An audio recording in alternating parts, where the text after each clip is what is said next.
रामकृष्ण हरी मैत्रिणींनो, मी आज आलूची भाजी आणि पुरी बनवणार आहे. त्यासाठी लागणारे साहित्य: चिरलेले कांदे, थोडासा शहाजिरा, टोमॅटो चिरलेले, थोडीशी कोथिंबीर, धन्याची पूड आणि भाजून कुटलेलं खोबरं, अद्रक लसणाची पेस्ट, आलू, तिखट, मीठ, हळद. आता आपलं तेल गरम झालेलं आहे. मी आता त्याच्यामध्ये शहाजिरा टाकते. शहाजिरा छान तळल्यानंतर मग त्याच्यात मी कांदे टाकते. आता शहाजिरा छान तळलंय आपलं. आता मी त्याच्यामध्ये कांदे टाकते.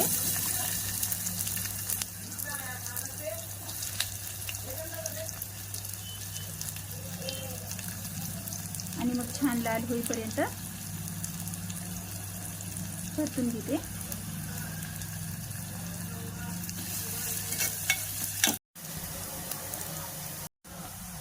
आता आपल्या कांद्याचा रंग बदललाय आणि थोडेसे लालसर व्हायला लागलेत.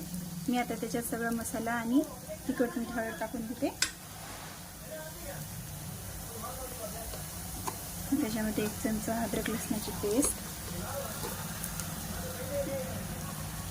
खोबरं,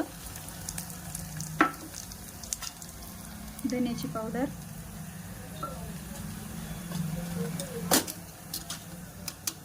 चवीप्रमाणे मीठ, 1 चमचा तिखट आणि थोडीशी हळद टाकून छान मसाला परतून घेते.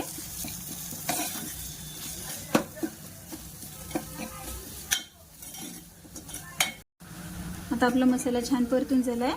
मी आता त्याच्यामध्ये टमाटे आणि थोडीशी कोथिंबीर टाकून छान परतून घेते.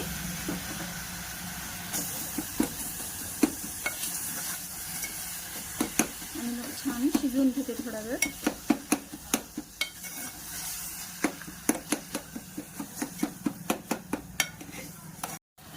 आता आपले टमाटे छान मसाल्यामध्ये मिक्स झालेले आहेत आणि तेल पण सुटायला लागले. आता मी त्याच्यामध्ये धुतलेले आलू टाकून देते.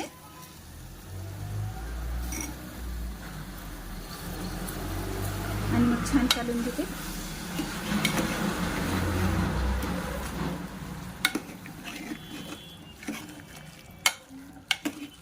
आणि थोडंसं शिजल्यानंतर मग आता मी त्याच्यात पाणी टाकते.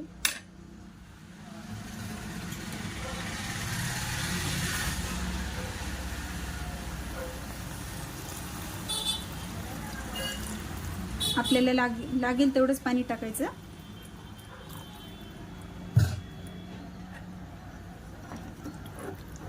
हे पहा, आता आपली भाजी शिजण्यासाठी तयार आहे.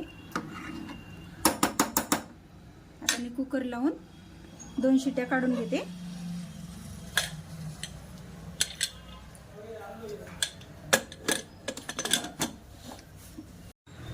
आता मी पुरीसाठी गव्हाचं पीठ घेतलेलं आहे. आता मी त्याच्यामध्ये थोडंसं तेल आणि थोडंसं मीठ टाकून छान एकजीव करून घेते.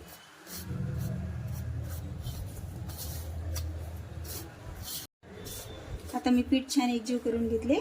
आता त्याच्यात थोडं थोडं पाणी टाकत मी चुरून घेते.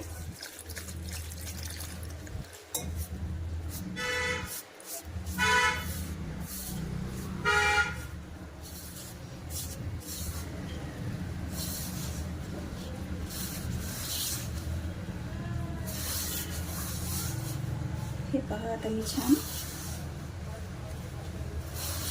गोळा करून घेते त्याचा.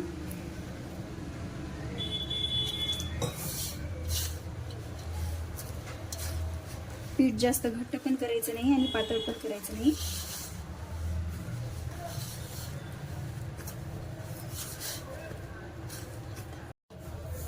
हे पहा, आता मी ह्या पद्धतीने पीठ चुरून घेतलेलं आहे.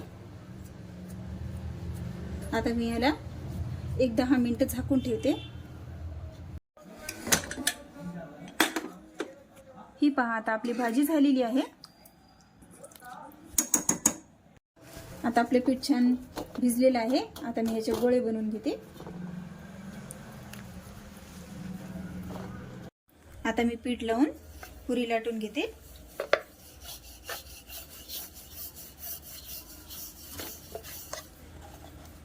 हे पहा आता आपली पुरी झालेली आहे.